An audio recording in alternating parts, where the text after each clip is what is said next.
ఇప్పుడు ప్రెజెంట్ జేబీలోకి అయితే వచ్చేసామన్నమాట. ఒక 1 అవర్ అయ్యింది. సో మనీ అలా ఎక్స్చేంజ్ చేసుకొని క్యాబ్ బుక్ చేసుకొని ఫస్ట్ ఫుడ్ అయితే తినేద్దాము అనేసి జబ్బార్ భాయ్ బిర్యానీ అనేసి చాలా ఫేమస్ అనమాట దుబాయ్లో. సో అది ఇక్కడ కూడా ఒక బ్రాంచ్ పెట్టారు వీళ్ళు. సో తినేసి ఒకసారి అయితే తిన్నాము, చాలా బాగా నచ్చింది. సో అక్కడ తినేసి వెళ్దామనేసి అయితే వచ్చాము.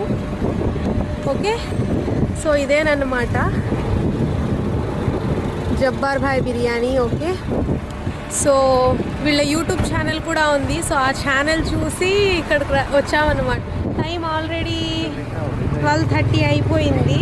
1:10 అవుతుంది.